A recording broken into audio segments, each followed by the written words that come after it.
किसी ने मुझे 11th में ये बातें बता दी होती तो शायद मैं आज 12th में इतनी स्ट्रगल ना कर पाती। और आज मैं आप लोग से वही मिस्टेक शेयर करने वाली हूँ जो मैंने की है, ताकि आप लोग को बाद में रिग्रेट फील ना हो। Hello everyone, welcome back to my channel. आप लोग कैसे हैं? आई होप आप लोग अच्छे होंगे। राधे राधे सभी को। आज मैं आप लोग से वो 10 ऐसी बातें शेयर करने वाली हूँ जो स्टार्टिंग दिन से ही क्लास 11th के स्टूडेंट को पता होनी चाहिए, क्योंकि वो मिस्टेक्स मैंने की है तो मैं नहीं चाहती हूँ कि वो मिस्टेक आप भी करें। ठीक है, सबसे पहली बात तो मैं ये बोलना चाहूँगी कि प्लीज़ प्लीज़ प्लीज़ क्लास 11 को हल्के में मत लेना प्लीज़। मैं ऐसा सिर्फ बोल नहीं रही हूँ, ये मेरी बातें सिर्फ कहने के लिए नहीं है यार।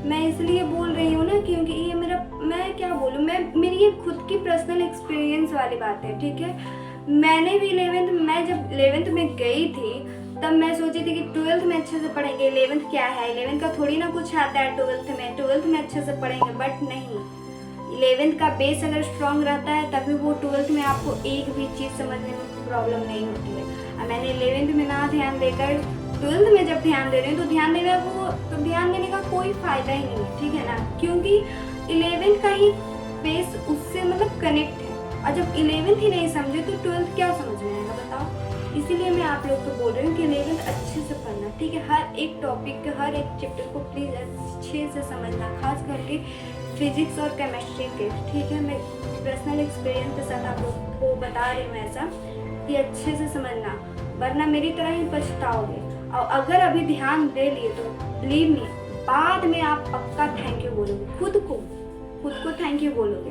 ठीक है, दूसरी बात ये है कि रोज़ थोड़ा थोड़ा पढ़ो। ऐसा मत करो कि आज 5 घंटे पढ़ लिए फिर 3 दिन गैप। नहीं, कंसिस्टेंसी बहुत ज़्यादा ज़रूरी है। अगर आप रोज़ 2 से 3 घंटे पढ़ते हो ना तो वो एक दिन के 8 घंटे से ज़्यादा फायदा देगा। ठीक है, इसलिए रोज़ थोड़ा थोड़ा पढ़ो। 1 घंटा ही पढ़ो, 2 घंटा ही पढ़ो, बट मैं हमेशा बोलती हूँ फोकस के साथ पढ़ो। ठीक है, तीसरी बात ये है जो आप हमेशा मुझसे कमेंट करके मांगते रहते हो, दीदी नोट्स अपना दे दीजिए, दीदी नोट्स दे दीजिए, दीदी ये दे दीजिए। अरे यार रुको जरा, थमो जरा। देखो मुझे बोलने में प्रॉब्लम हो जा रहा है। ठीक है, रुको थमो।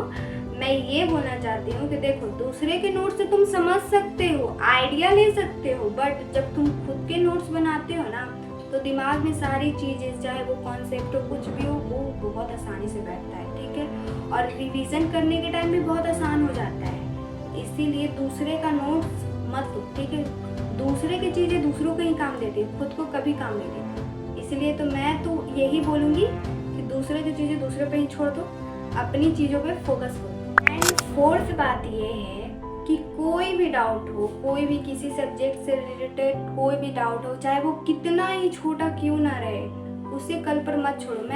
मैंने देखा भी और मैं ऐसा करती भी थी कि अच्छा ये ही डाउट है ना, अरे ये तो हो जाएगा, कुछ मेरे से हो जाएगा, कुछ किसी और से पूछ लेंगे तो हो जाएगा, कल पे छोड़ देते। बट ऐसा नहीं करना है, क्योंकि वो कल कब 10 दिन में बदल जाए, 10 दिन से 20 दिन में बदल जाए, कभी पता नहीं चलता है। इसीलिए ऐसा नहीं करना है। और फिर जब वो 10 दिन से 20 दिन में बदल जाता है ना तो वो डॉट नहीं, वो एक इतना ज़्यादा मुश्किल वाला क्वेश्चन बन जाता है कि हमें खुद पता नहीं चलता। ठीक है ना, इसीलिए कोई भी डाउट हो, चाहे वो कितना भी छोटा, उसे कल पर नहीं छोड़ना है और आज पर ही देना है। ठीक है, कि आज ही हमको ये डाउट सॉल्व करना है, चाहे जो हो जाए। इसीलिए एंड फिफ्थ बात ये है कि फ़ोन का यूज़ थोड़ा कम और कंट्रोल में करो। ठीक है, क्योंकि देखो मैं ये नहीं बोल रही हूँ कि फ़ोन का यूज़ ही मत करो, फ़ोन मत चलाओ, रील्स मत देखो, ये वो करो, लेकिन एक लिमिट के हिसाब से करो। ठीक है, जब पढ़ने बैठो ना तो फ़ोन को दूर में रखो, या फिर ज़रूरी है फ़ोन का तो फिर या तो एरोप्लेन मोड में कर दो, नहीं तो डू नॉट डिस्टर्ब मोड में कर दो। ठीक है ना, सबसे बढ़िया, क्योंकि एक नोटिफिकेशन हम लोग चेक करने के लिए जाते हैं, कब आधा से 5 घंटा बीत जाता है हमें खुद नहीं पता चलता। इसीलिए ये चीज़ मैं खुद अप्लाई करने का कोशिश करती हूँ। देखो यार, मैं जो भी चीज़ बताती हूँ ना, मैं ये नहीं कर रही हूँ मैं हर चीज़ में परफेक्ट हूँ, बिल्कुल नहीं। मैं भी एक स्टूडेंट हूँ और मैं भी ट्राई कर रही हूँ और आप लोग को भी सजेशन दे रही हूँ, गाइडेंस दे रही हूँ कि आप लोग भी ट्राई करो। ठीक है, एंड सिक्स्थ बात ये है कि सिर्फ अपना फेवरेट सब्जेक्ट मत पढ़ो। ठीक है ना। कोई भी स्टूडेंट रहे, हर एक स्टूडेंट का एक फेवरेट सब्जेक्ट होता ही है जिस पर वो सबसे ज़्यादा ध्यान देता है। एंड किसी भी सब्जेक्ट का नोट्स कंप्लीट हो या ना हो, बट उसका नोट्स हमेशा कंप्लीट रहता है। मेरा भी है, मेरा है बायो है मेरा फेवरेट सब्जेक्ट स्टार्टिंग से ही, तो मेरा उस पर नोट्स भी हमेशा स्टार्टिंग से ही कंप्लीट रहा है। किसी भी सब्जेक्ट में हो या ना हो, बायो में रहता है। तो मैं ये कहना चाहती हूँ कि नहीं, ऐसा मत करना, ठीक है, क्योंकि मार्क्स हर सब्जेक्ट को मिलाकर मिलते हैं, ठीक है। तो हर सब्जेक्ट पर ध्यान दो। किसी का होगा फिजिक्स फेवरेट, किसी का केमिस्ट्री फेवरेट, तो नहीं, सब पढ़ो, ठीक है। सारा सब्जेक्ट पढ़ो क्योंकि सारे से ही मार्क्स मिलेगा भाई, ठीक है। मैं तो यही बोलूँगी, एक पर ध्यान मत दो, ठीक है। देखो, दिल पर पत्थर रखकर पढ़ो, लेकिन पढ़ो।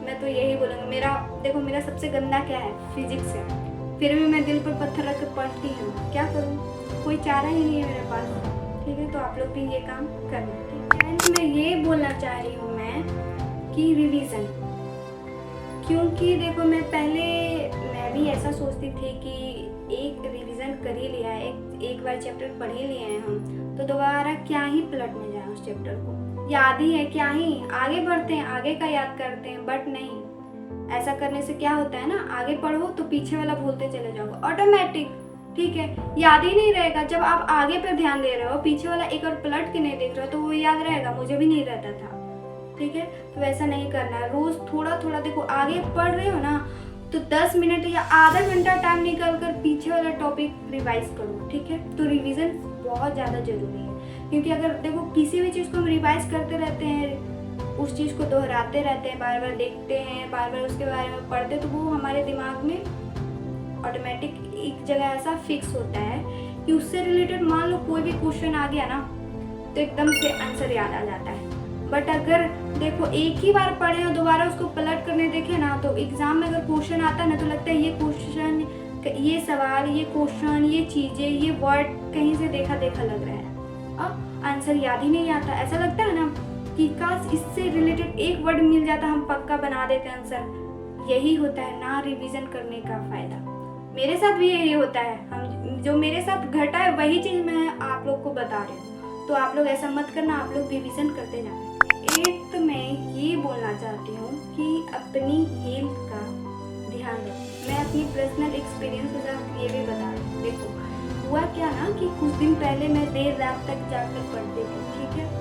उससे क्या हुआ, मुझे ऐसा लगता था कि जितनी कम नींद लूँगी उतना ही बेहतर रहेगा मेरे लिए, उतनी ही ज़्यादा पढ़ाई होगी। बट हुआ कुछ उल्टा, ठीक है। मेरी तबीयत खराब हो गई, मेरी बॉडी में एनर्जी ना के बराबर, मेरे बॉडी में आलस पूरा 100 आउट ऑफ 100, ठीक है। ये हुआ, इसीलिए अब मुझे ऐसा फील होता है कि नहीं, देखो हमारा माइंड, हमारा हेल्थ दोनों मतलब इम्प्रूव रहना बहुत ज़्यादा ज़रूरी है, ठीक है ना। हमारा माइंड का हेल्थ भी सही रहना चाहिए, तभी हम लोग का पढ़ाई में फोकस बनता है। वरना देखो, अगर देखो तुम अपनी हेल्थ पर ध्यान ही नहीं दोगे, तो सबसे बड़ा तो हेल्थ ही है ना।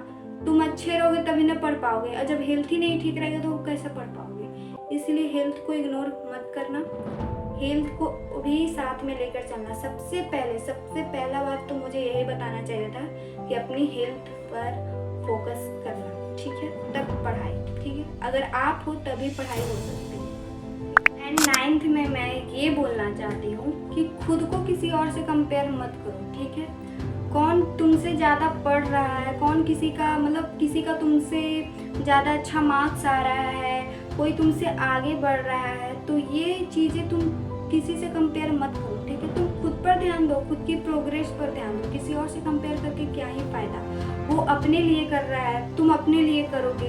तुम जितना ध्यान उस पर लगाओगे, उतना ध्यान अगर तुम खुद पे लगा लोगे, तो तुम उससे हो सकता है आगे निकल जाओ। इसलिए किसी और से खुद को कंपेयर मत करना, ठीक है ना। ये सबसे बेकार और फालतू चीज़ होती है, किसी दूसरे से खुद को कंपेयर करना। मेरे हिसाब से तो सबसे बेकार यही चीज़ है। तुम जैसे हो वैसे ही परफेक्ट रहो और परफेक्ट बनने की कोशिश करो, ठीक है। तुम्हारे अंदर क्या गलतियाँ हैं वो सुधारने की कोशिश करो, किसी और से कंपेयर मत करना। 10th एंड सबसे लास्ट में मैं यही बोलना चाहूँगी कि मोटिवेशन का इंतज़ार मत करना, जो मैं हमेशा बोलती हूँ, ठीक है। मोटिवेशन से कुछ नहीं होगा, एक दिन मोटिवेशन सुनोगे 5 घंटे पढ़ने के लिए बैठ जाओगे, आगे अगला दिन कुछ नहीं, ठीक है। मोटिवेशन का इंतज़ार मत करना। होता किससे? कंसिस्टेंसी से और डिसिप्लिन से, ठीक है। ये दो चीज़ के साथ पढ़ाई करो, आगे पहुँच जाओगे। अगर मोटिवेशन के चक्कर में रहोगे तो पीछे ही रह जाओगे, कुछ नहीं हो पाएगा मोटिवेशन से, ठीक है ना। हम भी कर चुके हैं, हम अपने पर्सनल एक्सपीरियंस के साथ आज जितनी भी बातें शेयर किए हैं वो भी पर्सनल एक्सपीरियंस के साथ ही किए हैं, ठीक है। तो मोटिवेशन से कुछ नहीं होता है, कंसिस्टेंसी पर ध्यान दो, रोज़ थोड़े थोड़े एफर्ट डालो, वही तुम्हें आगे रास्ता दिखाएगा, आगे प्रोग्रेस की ओर वही तुम्हें लेकर जाएगा, ठीक है। थोड़ा थोड़ा रोज़ डेली का ही 1 घंटे का 2 घंटे का जो ये एफर्ट होता है वही सबसे बढ़िया होता है, ठीक है। तो मोटिवेशन का इंतज़ार मत करना। देखो मैं खुद भी अभी सीख ही रही हूँ, ठीक है। मैं जितनी बातें तुम्हें बताई हूँ वो मैं भी ट्राई कर रही हूँ। ट्राई करने में क्या ही जाता है, एक बार ट्राई करने में कुछ नहीं जाता, ठीक है। तो ये ऐसी चीज़ें हो जाती है ना कि हर चीज़, ये भी मैं नहीं बोल रही हूँ कि आप परफेक्टली हर चीज़ को फॉलो ही करो, आपका मन रहे तो करो, नहीं रहे तो मत करो।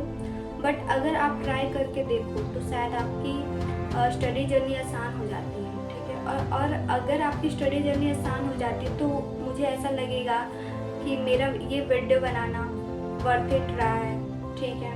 क्योंकि मैंने भी यही मिस्टेक्स की है। मैं नहीं चाहती कि आप भी वही वाला मिस्टेक्स करो, आप भी आगे चल कर 12th में रिग्रेट करो। मेरा क्या, आप तो थोड़े दिन में एग्ज़ाम आएगा, आप कैसे करके भी कर लूँगी।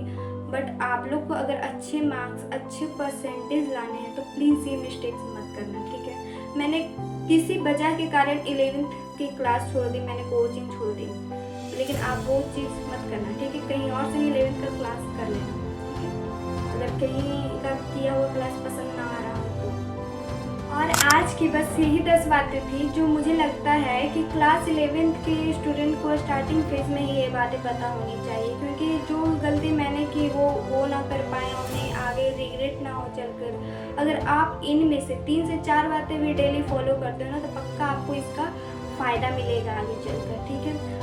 अगर आपको मेरी ये study tips, study mistake, study journey वाली और इससे रिलेटेड मैं जितने भी वीडियो बनाती हूँ अगर आपको पसंद आता है तो वीडियो को मेरे लाइक करना एंड मेरे चैनल को सब्सक्राइब करना और कमेंट में करके बताना कि नेक्स्ट वीडियो में किस टॉपिक पर बनाऊँ। तो फिर मिलते हैं अगले वीडियो में। बाय बाय, टेक केयर, आप लोग अपना ध्यान रखना। राधे राधे, बाय।